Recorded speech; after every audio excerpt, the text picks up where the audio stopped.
Today on the Working Tools podcast, we'll continue talking with Most Worshipful Brother Kenneth Christofferson, immediate past Grand Master of the Most Worshipful Grand Lodge of British Columbia and Yukon.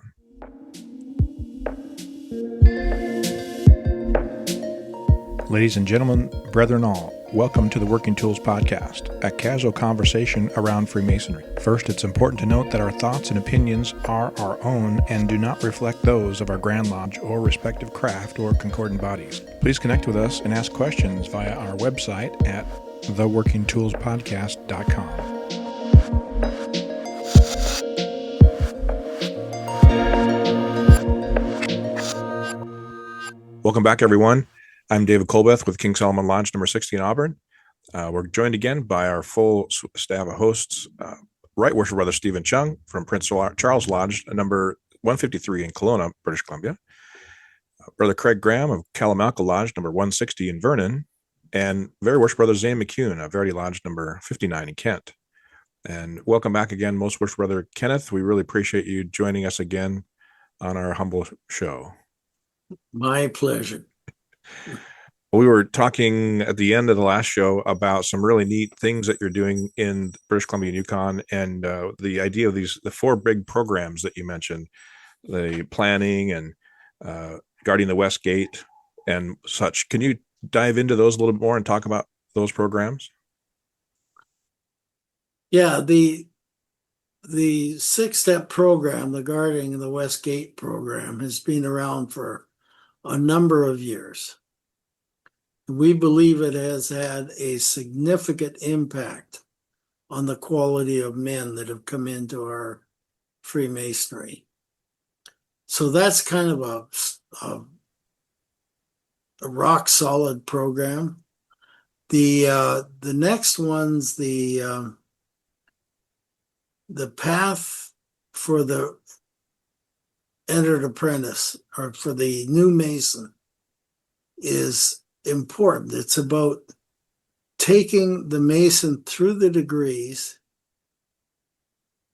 and teaching him properly through the degrees. Then the one after that is the New Masons program, and that's about what do you do with him after he's got raised in the craft. So it's about paying attention to the guy, to the Mason, as he comes through all of these steps. And once you get to the end of the New Mason's pathway, then he should be fully integrated into your lodge. And that's the intent of the programs. Without that, as I said before, I believe we're in serious peril of losing the man to Freemasonry. Because if he doesn't feel a stakeholder and he doesn't feel like he's part of the Freemasonry, part of the lodge, part of what we're all trying to do, then he'll leave. And we have significant evidence that that is the case.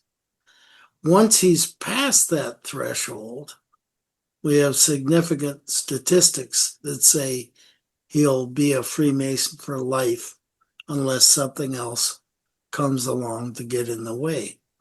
So that's the basis of those programs. Sounds like that all goes to the heart of retention, which has been a topic that we've talked about a lot here in this jurisdiction. We talk about it on our lodge. We talk about it on our leadership retreat, but retention and focusing on the Masonic experience is the fundamental nature of what the lodge should really focus on. New membership I've always looked at it as a bit of a byproduct of having a really great lodge. It's not for me at least, it's never been the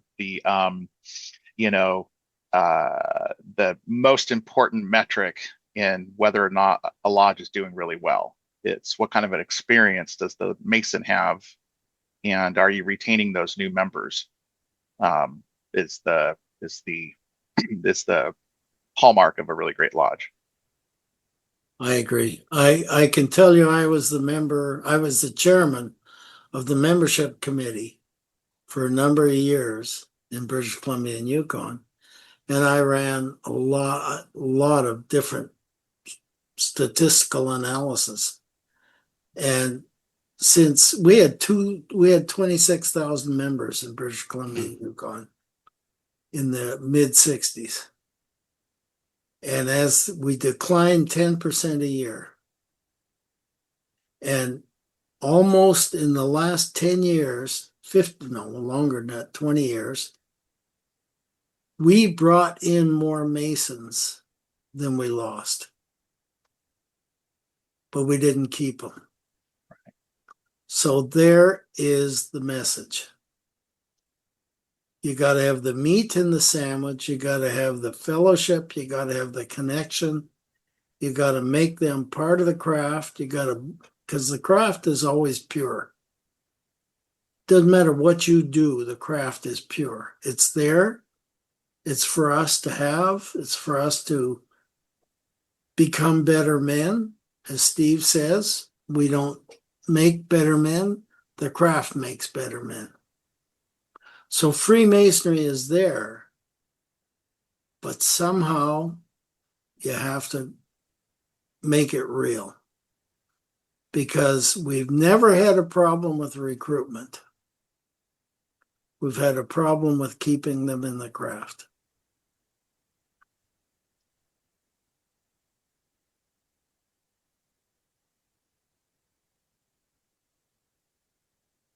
Well, I think that's great to hear from an immediate past grandmaster, because I think that message for a long time, at least down in Washington, was that there wasn't anything that could be done about it. It was just we kept losing brothers, and it became this like, well, recruitment should be the focus. And I agree with you. I don't think we've ever really had a recruitment issue. I think we've had a retention issue for a long time that's been misdiagnosed.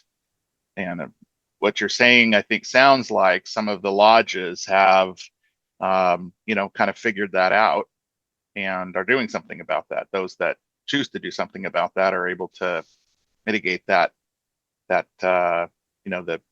problems with the quality experience, and but then that's good for them, and it's been to their benefit. Let me share a story with you. I came Please. back from overseas. I was in the engineering construction business for years overseas, and I came back and I affiliated with Malahat Lodge in British Columbia, here in Mill Bay, and probably the second time I had gone out to the lodge, I sat across the table of a really sharp-looking young guy. He really looked bright, and he was bright. And I said, "How you enjoying your Freemasonry?" He said, "I'm not." I said, "Why?" He said, "You guys told me all this stuff, and I haven't seen any of it." And I never saw him again. And that has stuck with me all my Masonic career. If we don't deliver what we say we can deliver, and we can do this by good Freemasonry. That's good Freemasonry delivers these promises. But if we are just walking what's the right way to put that? If we're just saying these things and we're not delivering these things, shame on us, because we're all good Freemasons. And we have the ability and the capacity to help a young Mason come into the craft and be a better Mason and be part of our grand enterprise. We have that ability. And if we don't do that, if apathy gets in the way, then shame on us. So to your point, Zane, we have the capability to grow this craft. And I'm not sure it needs to be grown. That's another conversation we can talk about. But we have the capacity to take a new man and make him feel part of a wonderful enterprise. I truly believe that. And I think that that's where that the majority of the men joining are looking for that brotherhood, that camaraderie, that and they just if they get that, it solidifies everything for them, and they'll talk about it.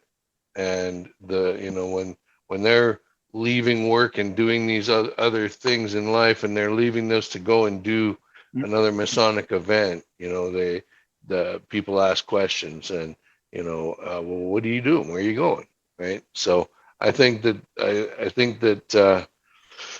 that's the biggest thing that we can do, is make them feel part of that bigger thing that they were looking for. I agree with you, Steve, but I just don't want to miss saying it's about spirituality. It's about being a place that's different than any other place. It's about learning the ritual, understanding the ritual, because that's what makes us different than any other organization. And that's what makes men more thoughtful, more moral, more ethical, is by studying and taking very close learnings from everything we do in the craft. We have decorum that you can't find anywhere else. We speak to each other in a way that no other organization speaks to each other. That's very special. And that's a place where a man can feel safe to explore his spirituality, can feel safe to explore his questions about morality and ethics. Because we hold that standard up high. And that's one of the things I tried to do this year, was put that standard back up where it should be, where you can't do this. You have to be moral. You have to be ethical. We have to talk about those things. So I think it's a whole package, and I think we're doing great. I really believe that Freemasonry is standing tall. In Auburn, we utilize the shrink the lodge concept, where we get together and talk about some Masonic aspect, or hopefully Masonic connection. And we discussed in our ritual, there's a part that doesn't actually have a comma, but there's a lot of times they want to put a comma in there to learn to subdue your passions, or is it to learn to subdue your passions? And some of the guys, it's a big controversy whether there's a comma or not. Of course, there's not a comma actually, but they want to put a comma there.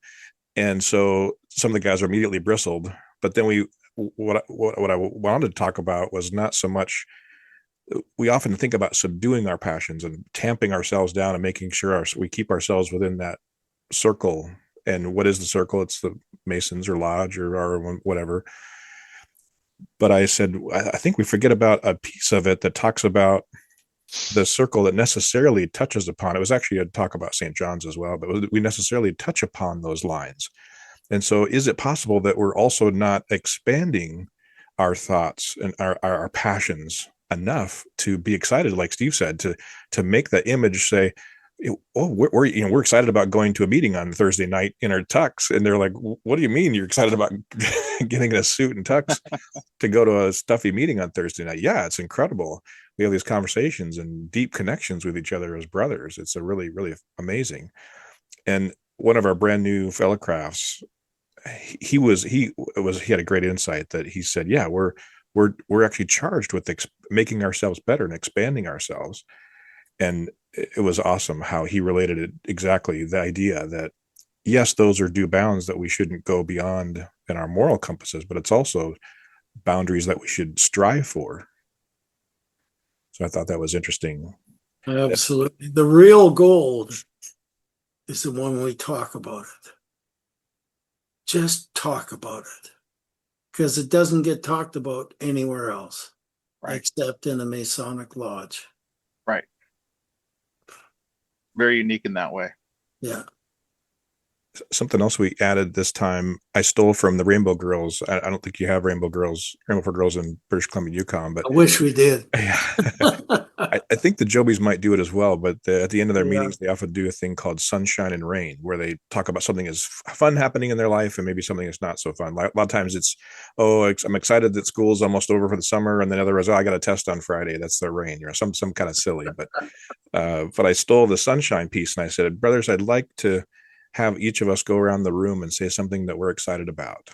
And so I started off and we went around the room, and it was incredible. We learned things about people and members of the lodge that we hadn't known. And it took a little bit of time. If you can imagine a minute or two for each person with 25 guys in the room, it took a little bit of time, but it was powerful because you learned something about them that you didn't know and built that deeper, meaningful connection with your brother. Absolutely. Yeah. Outstanding.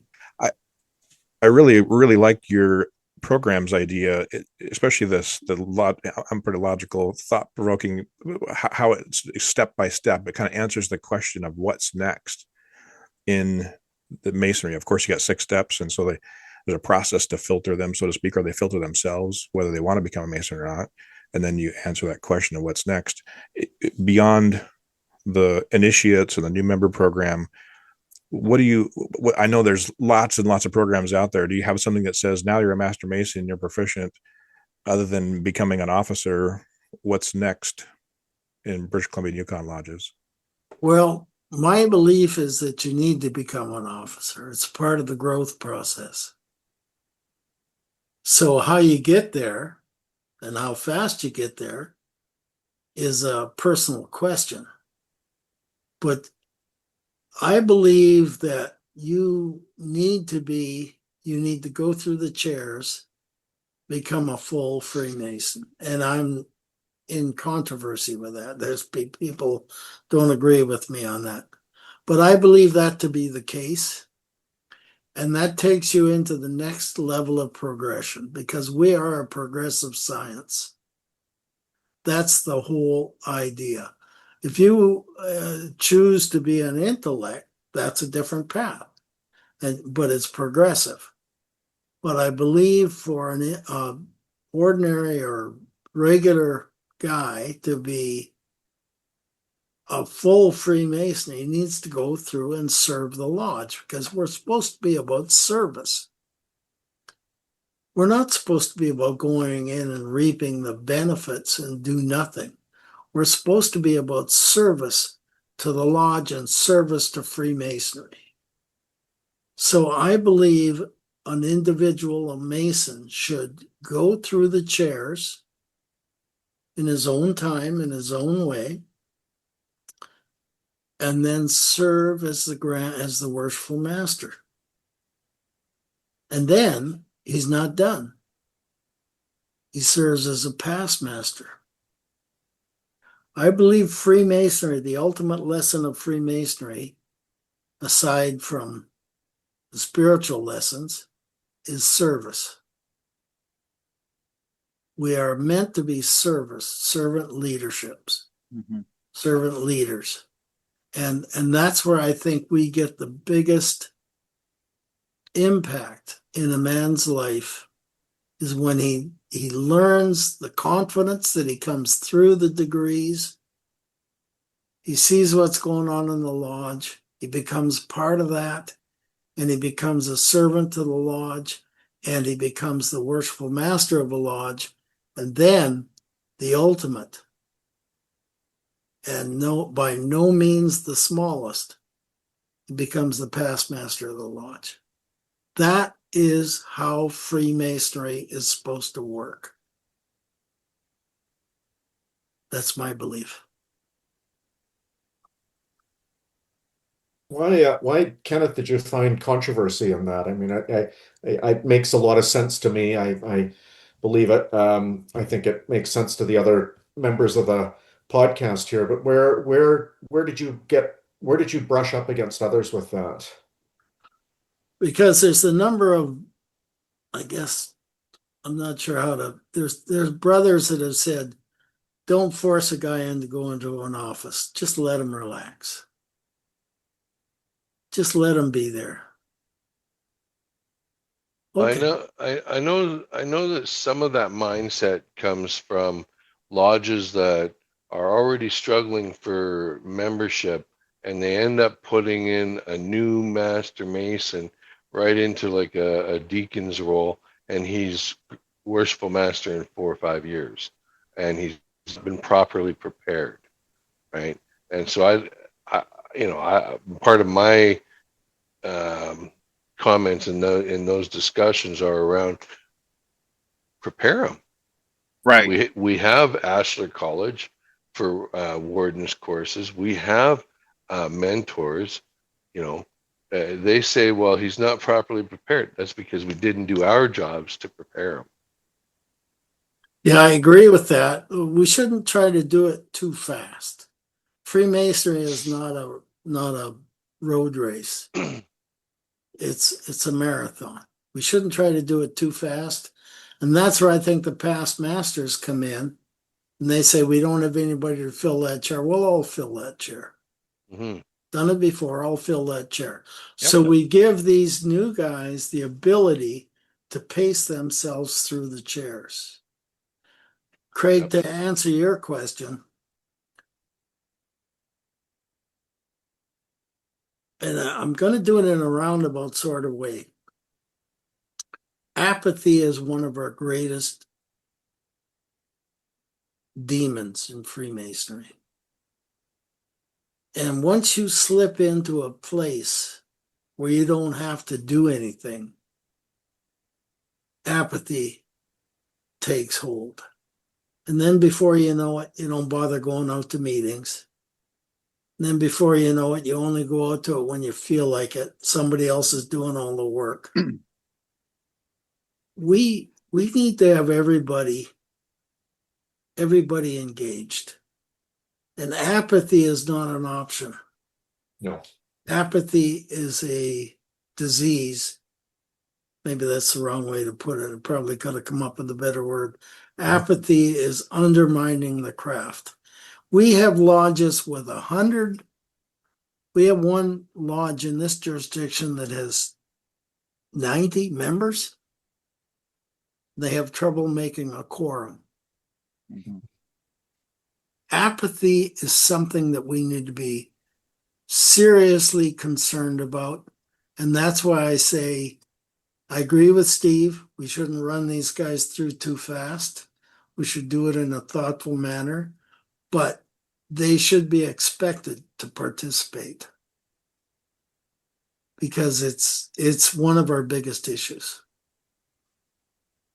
And coming in with the new members pathway, in there they build proper expectation, right? But it's a matter of using that and not just flying by the seat of our pants. Follow the guides; they're there, right? We need to lead by example, but we need to be fairly, what's the right word? We need to be determined that you do have a role to play here and you're required to play a role here. Otherwise, why are you here? So, most worshipful, as we approach the end of our segment here, is there anything that you wanted to say? Any message you wanted to put out there that for the listeners to hear? The floor is yours for that. If there's anything you want. I'm excited about Freemasonry. I'm also the one thing we missed. We didn't get to talk about the charity things that you've set up this year. That is huge. What you did there, that's just huge. So please include that. We have the Canadian Cancer Society. I'm sure you have an American Cancer Society. Canadian Cancer Society has a program where they bring kids to a summer camp. Actually, the camps go all year long now. To kids with cancer to just come and be kids. And it's highly successful. The Grand Secretary and I went there last year to look at it, and it was outstanding. And these kids, you can't come away without your heart being ripped apart. They're enjoying themselves. They're feeling good about themselves. They're with kids of other similar conditions. There's camps for the parents with kids with cancer. There's camps for the siblings with kids for cancer. And it's just wonderful. Everybody just is inspired by these camps. So we have made our major sponsorship this year, my Grand Master's sponsorship, and the Grand Lodge's sponsorship, to support these Camp Good Times is what it's called. And I'm really excited about that. And we made a significant 5-year commitment to sponsor the high rope climbing facilities. And it's just wonderful. We've had a 35-year association with the Cancer Society. We had cars delivering cancer patients for years and years. And now this is our next step. So we're really excited about that. I'm very humbled. Any other things you wanted to send out there? Well, the thing that I want to say the most, and I thought about this, is first off, I want to once again reiterate how excited I am about our relationship with the Washington Masons. We had most worshipful brother Chris Haynes up here the other week, and we just had a great time, and it was so wonderful to see him step into that chair. Mm-hmm. But I think across the borders, across the jurisdictions, we are seeing a resurgence in Freemasonry. And it's there for our taking. If we handle this in a positive, constructive, and Masonic way, our craft will continue to grow in a way that will be a force for good in civilization. I truly believe that. I spent a number of years, as I said, in the membership committee, watching the numbers drop and drop and drop. And now it appears that we bottomed out. And it appears that the next generations are interested in what Freemasonry is and what it has to offer. So I'm thrilled, I'm excited, and I think we ought to all be very positive about our craft and positive about where Freemasonry is going to go. That's my message. Fantastic message. Perfect way to end. Thanks, Kenneth. Thank you very much for that. We sure do really appreciate you making the time to come on and onto our humble podcast and talk about your year and the things that made you happy and made it successful for you. Thank you, brothers. Well, as we are about to quit this sacred retreat of friendship and mingle again in the outer world, on behalf of Stephen, Craig, Zane, and myself, thank you so much for joining us. Remember to seek wisdom and cultivate virtue. This is the Working Tools Podcast.